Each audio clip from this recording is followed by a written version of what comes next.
जैसा कि last episode में हमने देखा कि टैन शांग हॉस्टल 7 का बिग बॉस बन गया था, लेकिन तभी वहाँ एक लड़की और आती है और परंपरा के अनुसार अब टैन शांग उससे लड़ने लगता है। उस लड़के की स्पिरिट सोल रैबिट की है और वो लड़की बहुत ज्यादा शक्तिशाली है। उन दोनों की फाइट में दोनों एक दूसरे पर भारी पड़ते हैं और फिर लास्ट में लड़की टैन शांग को हरा देती है और अब हॉस्टल 7 का बिग बॉस उस लड़की को बना दिया जाता है। इस लड़की का नाम जीवू है। यहाँ पर कोएड हॉस्टल है क्योंकि यहाँ सब सिर्फ बच्चे हैं, इसलिए गर्ल्स और बॉयज अलग अलग हॉस्टल में नहीं रहते। अब सब फिर एक दूसरे की सोल पावर पूछते हैं और जब टैन शांग उन्हें अपनी सोल पावर फुल बताता है तो सब बच्चे बहुत चौंक जाते हैं। अब वहाँ फिर टीचर आते हैं और टैन शांग को उसका ब्लैंकेट देते हैं। असल में हॉस्टल 7 के अंदर रहने वाले सभी बच्चे वर्किंग स्टूडेंट्स थे, यानी वो यहाँ रहकर पार्ट टाइम जॉब भी करते थे ताकि वो अपनी फीस भर सके। अब फिर टीचर टैन शांग और जीवू को उनके काम बता के वहाँ से चले जाते हैं। अब टीचर उसे सिर्फ एक ब्लैंकेट देकर गया था और जीवू के पास कोई ब्लैंकेट था ही नहीं, इसलिए वो टैन शांग से अपने और उसके दोनों के बेड्स को मिलाकर एक करने को कहती है ताकि वो दोनों एक ही बेड पर सो सके।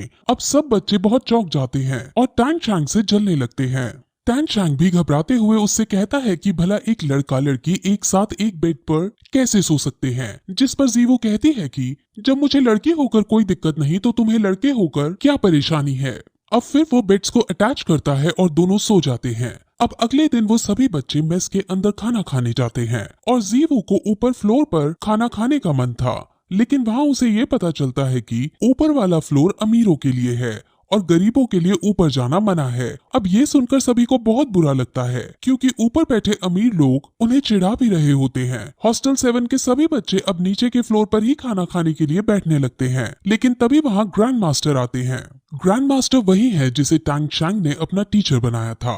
ग्रैंड मास्टर टैन शांग के पास आकर उसे अपने साथ ऊपर खाना खाने को कहते हैं क्योंकि उनको टैन शांग से कुछ बातें करनी थी, लेकिन टैन शांग को फिलहाल अपने दोस्तों के साथ रहकर ही खाना खाना बेहतर प्रतीत होता है और वो उनसे खाना खाने के बाद मिलने को कहता है। अब टैन शांग अपने दोस्तों के पास जाता है, जहां जब उसके दोस्तों को ये पता चलता है कि टैन शांग के टीचर ये हैं तो उन्हें बहुत अजीब लगता है क्योंकि सबको ये बात पता थी कि ग्रैंड मास्टर रैंक 29 पर पहुंचे हुए हैं, लेकिन उससे आगे नहीं बढ़ पा रहे हैं, जिस वजह से उनका कभी कभार मजाक सा भी बनाया जाता है। और जब टैन शांग के दोस्त टैन शांग के सामने ही ग्रैंड मास्टर का मजाक सा उड़ाने की कोशिश करते हैं तो टैन शांग गुस्से में आकर उन्हें धमकी देता है कि अगर तुमने मेरे टीचर के बारे में एक और बार मजाक उड़ाया तो तुम्हारे लिए अच्छा नहीं होगा।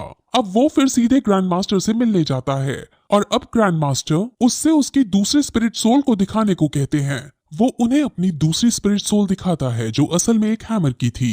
ग्रैंड मास्टर ये देखकर बहुत इम्प्रेस होते हैं और जब उन्हें ये पता चलता है कि उसके पापा एक लोहार हैं तो उन्हें थोड़ा अजीब लगता है कि आखिर लोहार के बेटे के पास इतना टैलेंट कैसे, लेकिन वो इसको एक अच्छा मैच ही कहते हैं क्योंकि लोहार के पास हथौड़े की स्पिरिट सोल से अच्छा कॉम्बिनेशन नहीं हो सकता था। अब वो फिर टैन शांग को हैमर वाली स्पिरिट सोल में स्पिरिट रिंग को ऐड करने की मना करते हैं और जैसे ही वो ग्रैंड मास्टर से ये बात सुनता है तो वो बहुत चौंक जाता है क्योंकि उसके पापा ने भी उसे मना किया था कि उसे कभी भी हैमर स्पिरिट सोल में स्पिरिट रिंग ऐड नहीं करनी। अब वो इसका रीजन ग्रैंड मास्टर से पूछता है, जिस पर ग्रैंड मास्टर उसे सिर्फ इतना कहते हैं कि सही समय आने पर तुम्हें अपने आप पता चल जाएगा। अब ग्रैंड मास्टर टैन शांग को अपने अंडर में रखकर उसकी ट्रेनिंग को करवाना चाहते थे और उसके स्पिरिट मास्टर बनना चाहते थे, लेकिन स्पिरिट मास्टर बनने के लिए उसे अपनी रैंक बढ़ानी होगी। अभी उसकी रैंक 10 है और रैंक 11 पर पहुंचने के लिए उसे स्पिरिट रिंग की जरूरत होगी और स्पिरिट रिंग उसे सिर्फ 20 को मारकर ही मिल सकती है, जिस वजह से वो अब एक खास तरह के जंगल में जाने का डिसाइड करते हैं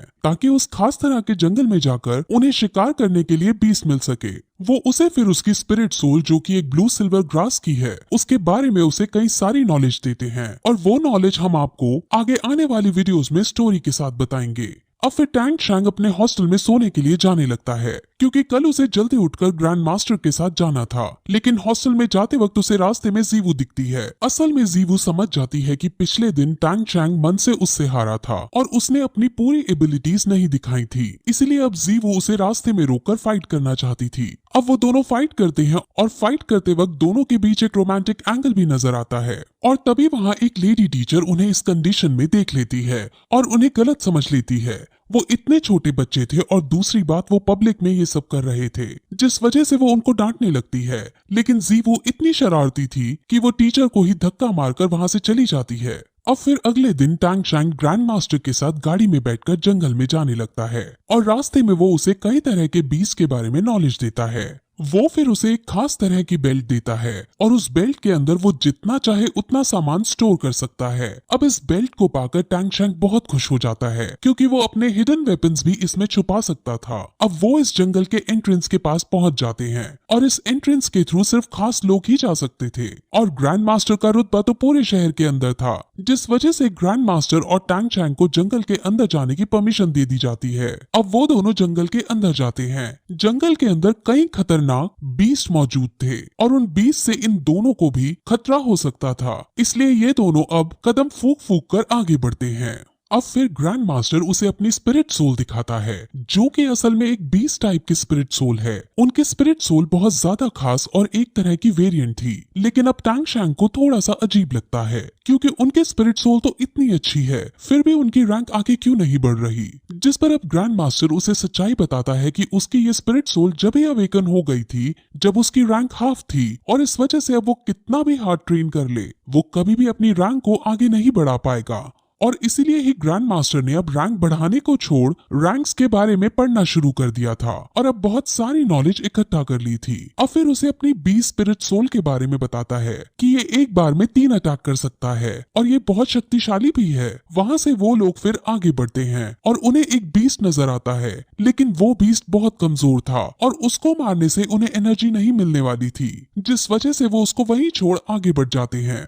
वहाँ उन्हें अब एक पेड़ दिखता है जिसको टैंग शैंग एब्जॉर्ब करके ब्लू सिल्वर ग्रास की स्पिरिट रिंग बढ़ा सकता था, लेकिन उस पेड़ की उम्र बहुत कम थी जिस वजह से वो उनके लिए सूटेबल नहीं है और अब वो आगे बढ़ जाते हैं। असल में वो कलर को देखकर उसकी उम्र का पता लगा सकते हैं। अब उनको बीस्ट ढूंढते ढूंढते रात हो जाती है और अब ग्रैंड मास्टर अपनी 20 टाइप की स्पिरिट सोल को बाहर निकालते हैं और उसे मूली खिलाते हैं। असल में इस बीस्ट की स्पेशल पावर फाट मारना था और ये मूली खाने से ही पॉसिबल हो सकता था। ये बात टैंग शैंग को बहुत शॉक करती है। अब वो बात कर ही रहे होते हैं कि तभी वहाँ एक बहुत बड़ा स्नेक के शेप वाला बीस्ट आ जाता है और उन पर हमला करने लगता है।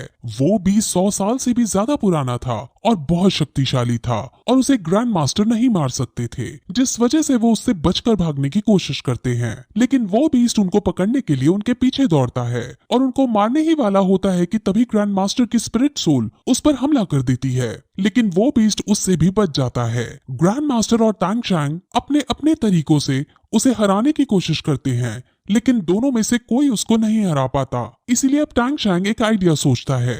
टैंग शैंग अपने ग्रैंड मास्टर का साथ छोड़ चुपके से उससे लड़ने जाता है और अपने हिडन वेपन से उसके मुंह पर वार कर देता है, जिस वजह से वो बीस्ट वहीं तड़प तड़प कर जमीन पर गिर जाता है। अब फिर ग्रैंड मास्टर भी उसको देख लेते हैं और टैंग शैंग को डर लगता है कि कहीं इन्होंने मुझे देख तो नहीं लिया। वो सबसे अपने हिडन वेपन्स को छुपाना चाहता था। अब ग्रैंड मास्टर उसके पास आते हैं और उनको खुशामती से उसका हिडन वेपन नहीं दिखता और ग्रैंड मास्टर को यही लगता है कि टैंग शैंग का चाकू तुक्के से इसके मुंह पर जा लगा है और ये बीस्ट तुक्के से मर गया है। अब ग्रैंड मास्टर बहुत खुश होते हैं क्योंकि अब इस बीस्ट की एनर्जी खींचकर वो टैंग शैंग को स्पिरिट रिंग दिला सकते हैं। अब ग्रैंड मास्टर की ये बात सुनकर कि उसको इस बीस्ट में से एनर्जी खींचनी है, वो डर जाता है क्योंकि उसे ये लग रहा था कि स्नेक की एनर्जी से उसकी स्पिरिट सोल जो कि ब्लू सिल्वर ग्रास है वो तबाह हो जाएगी। लेकिन ग्रैंड मास्टर उसे समझाते हैं कि ऐसा कुछ नहीं होगा, बल्कि इसको खींचकर तुम्हारी स्पिरिट सोल और ज्यादा मजबूत हो जाएगी। अब टैंग शैंग ऐसा ही करता है और ग्रैंड मास्टर के बताए अनुसार वो उसकी एनर्जी को एब्जॉर्ब करके मेडिटेट करने लगता है। वो अपनी स्पिरिट सोल के अंदर पहुंच जाता है और उसे अब स्पिरिट रिंग हासिल होने लगती है और इस प्रोसेस में सुबह हो जाती है और जब उसकी आंख खुलती है तो वो अपने पास अपने टीचर को बेहोश पाता है। उनको चेक करने पर उसे उसके शरीर पर कल वाले बीस्ट के जहर का निशान मिलता है, जिस वजह से उनके शरीर में जहर फैल गया होता है और अब वो बेहोश हो गए होते हैं। अब अगर उनके शरीर से जहर नहीं निकाला गया तो वो मर सकते थे, इसीलिए वो तुरंत लोहार की टेक्निक का यूज करते हुए चाकू को गर्म करता है और उसका यूज करके जहर निकालने लगता है। वो फिर अपनी सोल पावर का यूज करता है और जो जहर उनके शरीर के भीतर चला गया था उसे निकालता है और ऐसा करने के कुछ समय बाद ग्रैंड मास्टर फाइनली होश में आ जाते हैं। टैंग शैंग अपने टीचर को रेस्ट करने का बोलता है, लेकिन अब टीचर सबसे पहले वापस स्कूल लौटना चाहते थे। वो अब टैंग शैंग से उसकी स्पिरिट रिंग की पार दिखाने को कहते हैं, जिस पर अब टैंग शैंग मेडिटेट करके उनकी पार को निकालता है और वो पार 50 मीटर दूर के पेड़ में जाकर लगती है और उस पेड़ को अपने में जकड़कर उसे मारने के लिए रेडी हो जाती है। ग्रैंड मास्टर समझ जाते हैं कि ये पार बहुत ज्यादा खतरनाक है और बहुत शक्तिशाली है। इस पार से हम 50 मीटर दूर खड़े आदमी को आसानी से पैरालाइज भी कर सकते हैं। अब दोनों ही बहुत खुश होते हैं और दोनों अब स्कूल में वापस जाते हैं, जहां टैंग शैंग बीमार ग्रैंड मास्टर को बेड पर लेटाता है और ग्रैंड मास्टर उसको शेल्फ में से एक बुक निकालने को कहते हैं। वो कहते हैं कि मैंने इस बुक के अंदर अपनी कई सारी रिसर्च लिखी है और इनसे तुम्हें बहुत हेल्प होगी। वो फिर उसे शहर के स्पिरिट हॉल में जाने को कहते हैं, क्योंकि वहां जाकर वो खुद के लिए अपने टैलेंट के बेसिस पर एक मंथली स्टाइपेंड बुक कर सकता था और ऐसा करने के बाद उसे यहाँ वर्किंग स्टूडेंट के रूप में काम नहीं करना पड़ेगा। वो अपने ग्रैंड मास्टर की बात मान जाता है और अब उनके कहने अनुसार वहां जाने लगता है। वहीं दूसरी तरफ हम हॉस्टल 7 के बच्चों और अमीरों के बच्चों को एक ग्राउंड में देखते हैं जो एक दूसरे से लड़ रहे थे। असल में उनमें लड़ाई हो गई थी और उनके बीच ये डिसाइड होता है कि वो एक एक करके अपने ग्राउंड से एक मेंबर भेजेंगे और जो ग्रुप हारेगा वो कमजोर साबित होगा और उसे दूसरे ग्रुप को बॉस बोलना होगा। हॉस्टल 7 की लीडर जीवू बनी थी और जीवू अपने ग्रुप से एक लड़के को लड़ने के लिए भेजती है। इस लड़के की स्पिरिट सोल लायन की थी और वो अब अमीरों के ग्रुप से जो बच्चा आया था उससे लड़ने लगता है। उनकी लड़ाई बहुत आइकॉनिक लेवल की चलती है, जिस वजह से हॉस्टल 7 का ग्रुप हारने लगता है और जीवू को बहुत बुरा लगता है। अमीरों के बच्चे जीवू को खरगोश कहकर भी चिढ़ाने लगते हैं और तभी वहाँ टैंग शैंग आ पहुँचता है। टैंग शैंग को देखकर जीवू बहुत खुश हो जाती है और वो उसको अमीरों की सारी करतूतें बता देती है। अब टैंग शैंग सब समझ जाता है और वो चुपके से कुछ पेबल्स इस वे में फेंकता है कि अमीर बच्चा लड़खड़ा जाता है और हॉस्टल 7 के बच्चे को मौका मिल जाता है और वो तुरंत अमीर बच्चे पर अटैक करके उसे हरा देता है। अब अमीर बच्चों के ग्रुप को गुस्सा आ जाता है और उनके ग्रुप से सबसे ताकतवर बच्चा लड़ने आ जाता है और उसका सामना टैंग शैंग करता है। टैंग शैंग उसको बिना स्पिरिट सोल के यूज किए ही मात देने लगता है और उस अमीर बच्चे की बहुत बुरी बेइज्जती हो जाती है। अमीर बच्चा अब गुस्से में अपनी फुल स्ट्रेंथ में आता है और अब टैंग शैंग भी अपनी स्पिरिट रिंग का यूज करता है और उसे अपनी पावर्स में जकड़ लेता है और उसे कहता है कि अब तुम अगर हार नहीं मानोगे तो तुम पैरालाइज हो जाओगे। अब वो अमीर बच्चा मरता क्या ना करता, इसलिए वो हार मानकर हॉस्टल 7 को अपने बॉस के रूप में एक्सेप्ट कर लेता है और जीवू बहुत खुश हो जाती है और फिर उन सबको अपनी सोल पावर के बारे में बताती है। उसकी सोल पावर रैंक 12 की थी और सब ये सुनकर बहुत चौंक जाते हैं। अब टैंग शैंग ग्रैंड मास्टर के कहे अनुसार स्पिरिट हॉल एकेडमी में जाने लगता है और वहां पहुंचकर उसे अपने गांव वाले स्पिरिट मास्टर दिखते हैं और यही इस जगह पर ये एपिसोड खत्म हो जाता है।